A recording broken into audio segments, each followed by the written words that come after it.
नमस्कार साथियों, मिथांस की कहानियाँ यूट्यूब चैनल में आपका हार्दिक स्वागत है।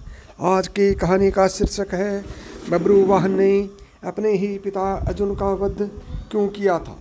महाभारत की कथा में एक प्रसंग आता है जब बब्रुवाहन एक युद्ध में अपने पिता अर्जुन का वध कर देता। अर्जुन ने द्रौपदी और सुभद्रा के अलावा 2 अन्य विवाह और किए थे। एक नागकन्या उलूपी से, जिससे कि पुत्र रावण पैदा हुआ था, जिसने महाभारत युद्ध में अपनी स्वैच्छिक बलि दी थी, तथा दूसरा विवाह किया था मणिपुर की राजकुमारी चित्रागंधा से, जिससे कि पुत्र बब्रुवाहन पैदा हुआ था, जिसने एक युद्ध में स्वयं अपने पिता का वध किया था। आइए विस्तार से पढ़ते हैं कि आखिर क्यों बब्रुवाहन ने अपने पिता अर्जुन का वध किया तथा अर्जुन पुनः कैसे जीवित हुए। महाभारत युद्ध में भीष्म पितामह की मृत्यु से युधिष्ठिर को बहुत दुख हुआ। तब महर्षि वेदव्यास व श्री कृष्ण ने उन्हें समझाया और धर्मपूर्वक शासन करने के लिए कहा। शोक निवारण के लिए महर्षि वेदव्यास ने युधिष्ठिर से अश्वमेध यज्ञ करने के लिए भी कहा, तथा युधिष्ठिर ने कहा कि इस समय राजकोष खाली हो चुका है। अश्वमेध यज्ञ करने के लिए बहुत से धन की आवश्यकता होती है, जो अभी उपलब्ध नहीं है। युधिष्ठिर की बात सुनकर महर्षि वेदव्यास ने बताया कि पूर्व काल में राजा मरुत ने एक बहुत बड़ा यज्ञ किया था। उस यज्ञ में उन्होंने ब्राह्मणों को बहुत सा सोना दिया था। बहुत अधिक मात्रा में होने के कारण ब्राह्मण वह सोना अपने साथ नहीं ले जा पाया। वह सोना आज भी हिमालय पर पड़ा है। उस धन से अश्वमेध यज्ञ किया जा सकता है। युधिष्ठिर ने ऐसा ही करने का निर्णय लिया। महर्षि वेदव्यास के कहने पर पांडव हिमालय गए और वहां राजा मरुत के धन को प्राप्त कर लिया। उस धन को ढोने के लिए पांडव बहुत से हाथी, घोड़े व सेना लेकर गए थे। उनकी संख्या इस प्रकार है: 60,000 ऊँट, 1,20,00,000 घोड़े, 1,00,000 हाथी, रथ और छकड़े। इनके अलावा गधों और मनुष्य की तो गिनती ही नहीं थी। इस प्रकार इतना सारा धन पांडव हस्तिनापुर लेकर आए। पांडव ने शुभ मुहूर्त देखकर यज्ञ का शुभारंभ किया और अर्जुन को रक्षक बनाकर घोड़ा छोड़ दिया। वह घोड़ा जहाँ भी जाता अर्जुन उसके पीछे जाते। अनेक राजाओं ने पांडवों की अधीनता स्वीकार कर ली। वहीं कुछ ने मैत्रीपूर्ण संबंधों के आधार पर पांडवों को कर देने की बात मान ली। किरात, मलेच्छ व यवन आदि देशों के राजाओं ने यज्ञ को, घोड़े को रोक लिया। तब अर्जुन ने उनसे युद्ध कर उन्हें पराजित किया। इस तरह विभिन्न देशों के राजाओं के साथ अर्जुन को कई बार युद्ध करना पड़ा। उल्लूपी ने उकसाया था बब्रुवाहन को युद्ध करने के लिए। यज्ञ का घोड़ा घूमते घूमते मणिपुर पहुंच गया। यहाँ की राजकुमारी चित्रागंधा से अर्जुन को बब्रुवाहन नामक पुत्र था। बब्रुवाहन ही उस समय मणिपुर का राजा था। जब बब्रुवाहन को अपने पिता अर्जुन के आने का समाचार मिला तो उनका स्वागत करने के लिए वह नगर के द्वार पर आया। अपने पुत्र बब्रुवाहन को देखकर अर्जुन ने कहा कि मैं इस समय यज्ञ के घोड़े की रक्षा करता हुआ तुम्हारे राज्य में आया हूँ, इसलिए तुम मुझसे युद्ध करो। जिस समय अर्जुन बब्रुवाहन से यह बात कह रहा था, उसी समय नागकन्या उलूपी भी वहाँ आ गई। उलूपी भी अर्जुन की पत्नी थी। उलूपी ने भी बब्रुवाहन को अर्जुन के साथ युद्ध करने के लिए उकसाया।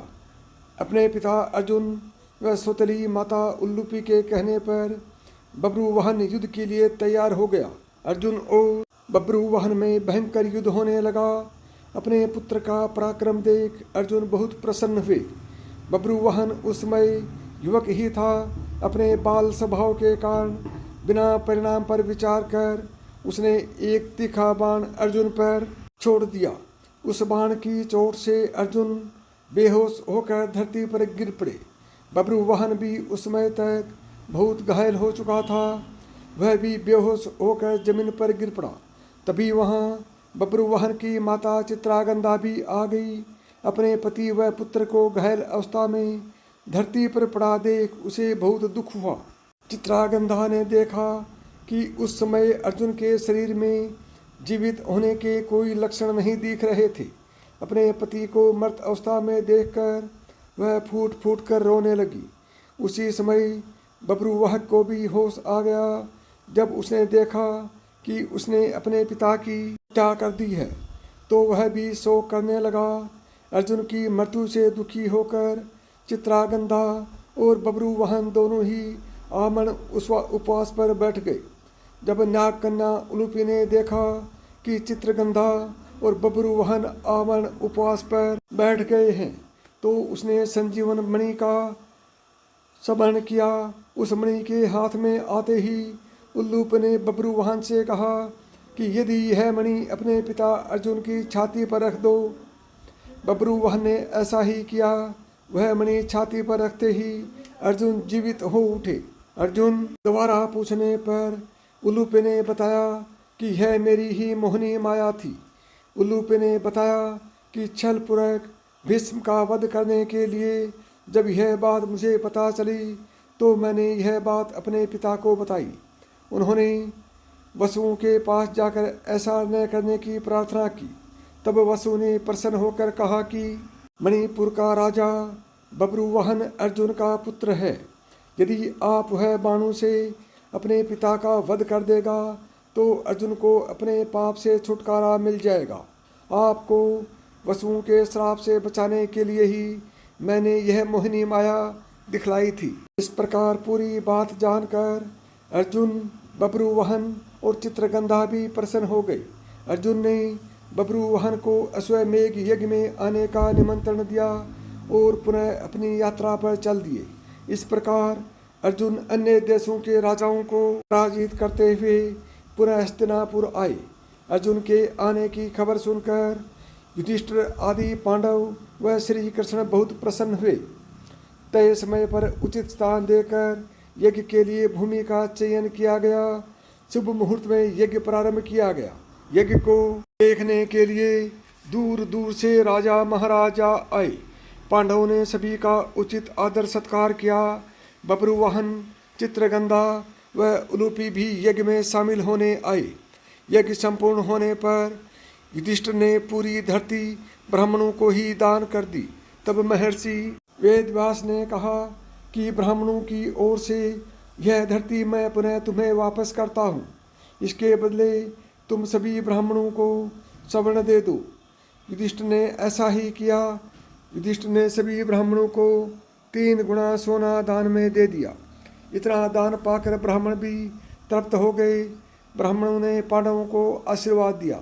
साथियों, यह कहानी आपको कैसी लगी कमेंट करके बताएं।